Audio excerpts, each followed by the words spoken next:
समतेच्या प्रेरणकर्त्याला आणि मानवमुक्तीच्या संघर्षाचा लढा देणाऱ्या रक्षकाला मी या ठिकाणी अभिवादन देण्यासाठी आलेली आहे। आज आपल्या सर्वांना माहिती आहे की क्रांतीसूर्य बोधिसत्व महामानव परमपूज्य भारतरत्न डॉक्टर बाबासाहेब आंबेडकर यांची जयंती आहे। ही जयंती खरं तर 8 दिवसापूर्वी सुरू होते आणि दिवाळीपर्यंत चालते।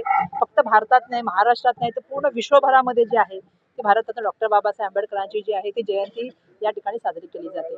आपल्या देशाच्या संविधानाच्या माध्यमातून स्वातंत्र्य, समता, बंधुता, न्याय ही जी आपल्या सगळ्यांना जी मूलभूत जे आहेत ते अधिकार बाबासाहेबांनी दिले। आणि मला अपेक्षा आहे की आज ज्या वेळेला आपण जाणतो की बाबासाहेबांचा उल्लेख, त्यावेळी बाबासाहेबांनी सांगितलं होतं की मी हे देशाचं संविधान जे आहे ते देशाला अर्पण करत आहेत आणि जे हे हात जे देशाचं संविधान सांभाळणार आहे ते हातावर देशाचं संविधान कसं असेल हे अवलंबून आहे। आणि म्हणून आज देशामध्ये ज्या वेळेला जातीपातीचं, धर्माचं राजकारण मोठ्या प्रमाणामध्ये सुरू आहे, जातीमध्ये तेढ निर्माण करण्याचा प्रयत्न केला जात आहे, सामाजिक सलोखा बिघडवण्याचं काम केलं जात आहे।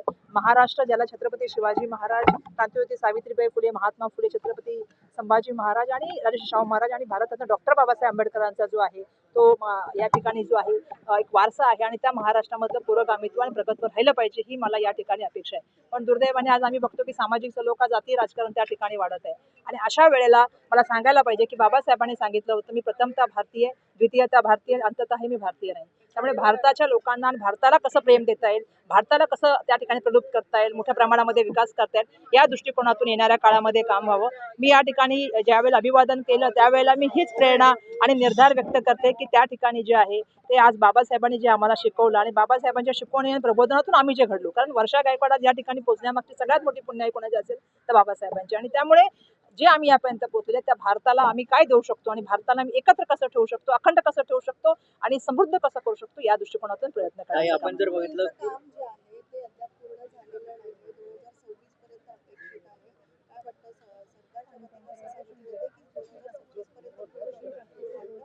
हिंदू मेलच्या संदर्भामध्ये सातत्याने तुम्हाला माहिती आहे की जेव्हा महाविकास आघाडीचं सरकार होतं त्यावेळी कमिटी बनली, आम्ही पुतळा बाबासाहेबांचा असेल किंवा इतर गोष्टी सातत्याने आम्ही प्रत्येक हप्त्याला मिटिंग करून फॉलोअप करत होतो। मला माहिती आहे मागच्या वेळेस सांगितलं होतं 2025 मध्ये हा जो आहे त्याचं उद्घाटन केलं जाईल, आता सांगत्या 2026 मध्ये याचं उद्घाटन केलं जाईल।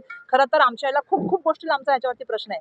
खूप मोठ्या प्रमाणामध्ये जो पुतळा होतोय त्याच्यावरती खूप लोकांच्या त्या ठिकाणी ऑब्जेक्शन आहेत, त्याच्याबद्दल सूचना घेतल्या पाहिजे, त्याच्यावरती चर्चा केली पाहिजे। आणि महत्वाची गोष्ट आहे की चैत्यभूमीसाठी ज्या हिंदू मिलसाठी आपण जे बघतोय की त्या स्मारकासाठी जो पैसा आहे तो पैसा कुठून येतोय, तो आपला पैसा जो आहे तो सामाजिक न्याय विभागाच्या माध्यमातून चाललेला आहे। आणि जो आम्हाला अपेक्षित आहे की बाबासाहेब हे कुठल्या एका समाजापुरते मर्यादित नव्हते, बाबासाहेब हे सगळ्यांचे आहेत आणि त्यामुळे यासाठी बजेट वेगळ्या तऱ्हेने घेतलं गेलं पाहिजे, याच्यावरती लक्ष घेतलं गेलं पाहिजे, केंद्रित केलं पाहिजे। ज्या तऱ्हेने त्याच्या मिटिंग होत होत्या दुर्दैवाने त्या होत दिसत नाहीत, लोकांना त्या ठिकाणी विश्वासात घेतलं जात नाही। आणि त्यामुळे माझ्याकडे खूप लोकांनी त्या संदर्भामध्ये तक्रारी व्यक्त केलेल्या आहेत की हा जो सामाजिक न्यायाचा पैसा आहे हा समाजाच्या विकासावर खर्च केला पाहिजे, म्हणजे कामावरती खर्च केला पाहिजे, मुलांच्या शिक्षणावरती खर्च केला पाहिजे।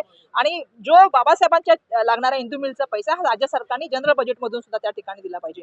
दुर्दैवाने आम्ही बघितलं की मधल्या काळामध्ये एका वेगळ्या योजनेसाठी सुद्धा पैसा डायव्हर्ट केला गेला। त्यामुळे मला या ठिकाणी सांगायचं सरकारला की आमचं हे काय म्हणतात, आमची अस्मिता आहे, आमचं आधारस्थान आहे, आमचं दैवत आहे आणि त्यामुळे आम्हाला अपेक्षित आहे की चैत्यभूमीचं बरोबर बाजूला असलेले हिंदू मिल हे कधी त्या ठिकाणी होणार। आम्हाला मागच्या वेळेस सांगितलं होतं 2024 ला होणार, नंतर सांगितलं 2025 ला होणार, आज तुम्ही सांगताय 2026 ला होणार। एक्झॅक्ट सरकारची भूमिका काय, सरकारची याबद्दल दुर्लक्ष तर होत नाही ना, आणि सरकार यामध्ये गंभीर आहे का, हा या ठिकाणी सगळ्यात महत्वाचा प्रश्न आहे। आणि म्हणून अनुयायी म्हणून बाबासाहेबांची मी त्यांना सांगू इच्छिते की एक वेळ अशी येईल की लोक तिथे घुसतील आणि त्या ठिकाणी लोकच होऊन त्या ठिकाणी पुढाकार करण्यात ते स्मारक पूर्ण करतील। नाही, मला प्रश्न विचारायचा आहे की त्यांना बाबासाहेब कळलेच आहेत का मुळात, कारण ज्या तऱ्हेने देशामध्ये राजकारण चालू आहे किंवा ज्या तऱ्हेने आपण बघतोय द्वेषाचं राजकारण चालू आहे, मणिपूरची घटना होते, बाकीच्या घटना होतात किंवा हाथरस होतो, उन्नाव होतो, तेव्हा ते कधीच बोलत नाहीत। ज्या वेळेला त्यांच्याच पक्षामधला कोणीतरी त्या ठिकाणी एका आदिवासीवरती लघुशंका करतो ते कधीच बोलत नाहीत। ज्या वेळेला मागासवर्गीयांवरती अन्याय होतो तेव्हा ते कधीच बोलत नाहीत। जेव्हा संविधानावरती हल्ला होतो ते कधीच बोलत नाहीत। जेव्हा त्यांचेच खासदार, त्यांचेच आमदार ज्यावेळी म्हणतात की आम्ही संविधान बदलण्याची भाषा करतात तेव्हा ते काहीच बोलत नाहीत। देशाच्या बाहेर जाऊन तथागतांचं दर्शन करतात, देशाच्या बाहेर जाऊन महात्मा गांधीजींचं नाव घेतात, आम्ही देशाच्या संविधानाला हात लावून आणि असं म्हणतात। पण ज्या वेळेला देशाच्या संसदेचं उद्घाटन व्हायचं त्यावेळी राष्ट्रपतींना बोलवलं जात नाही महामहिमला। श्रीरामांच्या ज्यावेळी मंदिराचं उद्घाटन होतं त्यावेळी सुद्धा जे आहे ते महामहिम राष्ट्रपतींना बोलवलं जात नाही। ज्यावेळी संविधानाची प्री हॅम्बलची ज्या प्रतिकृती येते, ज्या वेळेला संसदेचं ओपनिंग असतं त्यावेळी त्यातले 2 शब्द बदलले जातात। मग देशाचे पंतप्रधान त्यावेळी काय करतात, त्यावेळी का बोलत नाहीत? असं आहे की बाबासाहेबांचं आणि काँग्रेसचं काय नातं हे त्यांना आम्हाला सांगायची गरज नाही. या देशाचं संविधान बनवण्यासाठी पूर्ण ताकद काँग्रेसने बाबासाहेबांच्या मागे लावली, हे सत्य आहे. आणि हे बाबासाहेबांनी संविधान संसदेमधल्या भाषणामध्ये सांगितलेलं आहे. ज्यावेळी ते संविधानावर चर्चा चालू होती त्यावेळी बाबासाहेबांनी सांगितलं की ज्यावेळी मला हे संविधान बनवत असताना मला काँग्रेसने पूर्णपणे त्यामध्ये सहकार्य करण्याचं काम केलेलं आहे. आणि बाबासाहेबांना कांदे म्हणते त्यामध्ये होते बाबासाहेब, कुणाच्या गव्हर्नमेंटमध्ये होते. त्यामुळे मला एक मोदीजींना या ठिकाणी प्रश्न विचारायचा आहे की ज्या वेळेला देशामध्ये घटना होतात, ज्यावेळी मागासवर्गीयावर अन्याय होतो, आदिवासीवर अन्याय होतो, ज्यावेळी मणिपूरमध्ये महिलांवरती दगड निघते, ज्यावेळी एखादे उन्हाव आणि त्यांचं सरकार तिथे होतं ना, त्यावेळी मोदीजी का बोलत नाहीत? किंवा हाथरसमध्ये एका मुलीवर होतं त्यावेळी मोदीजी का बोलत नाहीत? महिलांबद्दल बोलत नाहीत, दलितांबद्दल बोलत नाही, मागासवर्गीयांबद्दल बोलत नाहीत, आदिवासींबद्दल बोलत नाहीत. जेव्हा त्यांचेच खासदार संविधानाबद्दल बोलतात, त्याच्याबद्दल बदलण्याची भाषा करतात, त्यांच्याबद्दल बोलत नाहीत. त्यामुळे त्यांनी त्यांच्या प्रश्नाची पहिली उत्तर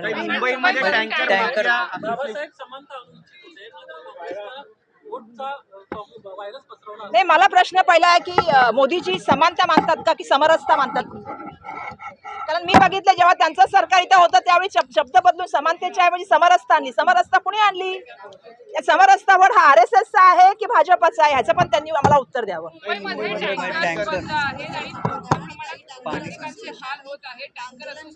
बिलकुल. मला तर म्हणून तर बोलते की केंद्र सरकारची काय भूमिका आहे जी मी बघितलं. त्यांनी तो मध्ये नियम आणला. केंद्र सरकारला माझा प्रश्न आहे की तुम्ही हवा आम्हाला शुद्ध देऊ शकत नाही. तुमचे सरकार असले डबल इंजिन द्या, ट्रिपल इंजिन द्या, कशाला द्या? यासाठी द्या. डबल इंजिन दिलं नाही ते. आज रस्त्यांची अवस्था काय? आम्ही मुवमेंट करतो रस्त्यांसाठी. आज तुम्ही मला सांगा हवा काय मुंबईची? आज मुंबईच्या डेव्हलपमेंट मध्ये काय? हेल्थ व्यवस्था काय? आज मुंबई महानगरपालिकामध्ये 3 वर्षापेक्षा जास्त काळ झाला नगरसेवक नाही. राज्य सरकारच्या हातामध्ये कारभार आहे. यांनी मध्ये कायदा करून आणला ना. आता मुंबई, मी आजच सकाळी वाचलं की मुंबई महानगरपालिका कायद्यामध्ये बदल करते, हे करते, ते करते. अरे मुंबईकर पाण्यासाठी सर्वांना पाणी मिळावं हे धोरण आहे खरं तर. अरे पाणी सोडून द्या, तुम्ही टँकर माफिया सोडून द्या, बाकी सगळं सोडून द्या. तुमचे कायदेच असे कचक करताय की ज्याच्यामुळे मुंबईकरांना आज पाणी मिळत नाही. किती दिवसापासून आज संप चालू आहे? काही तोडगा निघतोय का याच्यावरती? आणि जर हा तोडगा निघणार नाही तर सर्वसामान्य माणसाला पाण्यापासून त्या ठिकाणी बाजूला राहावं लागतं, वंचित राहावं लागतं. आणि ह्याला जबाबदार तर कोण असेल? तर मुंबई महानगरपालिकेपेक्षा राज्य सरकार आहे. राज्य सरकार आणि केंद्र सरकार घ्या ना निर्णय इलेक्शनचा. इलेक्शन करायचं नाही, वरून तुम्ही निर्णय पाठवायचे केंद्र सरकारच्या माध्यमातून, विहिरी हे करणार ते करणार, असे टँकरवर नियम लावायचे. आणि त्याच्यामुळे या ठिकाणी अशी सर्वसामान्य मुंबईकरांचे त्या ठिकाणी मोठ्या प्रमाणामध्ये जे आहे ती त्या ठिकाणी हाल होत आहेत मुंबईमध्ये. मेहुल चोक्सी याला बेल्जियम मधनं ताब्यात घेण्यात आलेला आहे, परंतु जो गैरव्यवहार झाला त्यामध्ये सर्वसामान्यांचे पैसे हे अडकलेले आपल्याला पाहायला मिळतात. मी तर आता बघते की आता मला अपेक्षित आहे की आता मी बघितलं की मधल्या काळामध्ये आपल्या महाराष्ट्रामध्ये पण खूप लोक फरार झाले. म्हणजे वरळीच्या केसमध्ये झाले, इतर केसमध्ये झाले. ज्यांनी छत्रपती संभाजी महाराजांवरती बोलले, शिवाजी छत्रपती महाराजांवरती बोलले ते कोरटकर आणि बाकीचे लोक पण मधल्या काळात गायब झाले. फरार होण्याची तर म्हटली परंपरा झाली आहे महाराष्ट्राला आणि देशाला. त्यामुळे देशामधली बहुतेक मंडळी गेलेली आहेत बाहेर. शोधून आणा त्यांना. करोडोचे भ्रष्टाचार त्यांनी केले. सर्वसामान्य माणसाला फसवून किती त्या ठिकाणी झाले. म्हणजे मी तर काय काय गोष्टींबद्दल बोलू इच्छिते. दुर्दैवाने आज कोणी त्या टोरस बद्दल बोलत नाहीये, बाकीच्या बद्दल बोलत नाही. आणि सर्वसामान्य माणसांचे पैसे अडकलेत. गरिबाने कर्ज काढून ते पैसे दिलेत. त्या बँका तुम्ही हे केल्या, PMC बँक, सगळ्या बँका, पंजाब नॅशनल बँक, काय त्याचं झालं पुढे? लोकांना पैसे मिळत नाहीयेत. त्यामुळे अशी करोडो लोक पळून गेलेल्या माणसांना जर ते एअरपोर्ट मधून जातात तुम्ही त्यांना हे करू शकत नाही, म्हणजे याच्यामध्ये किती मोठा भ्रष्टाचार समजू शकता.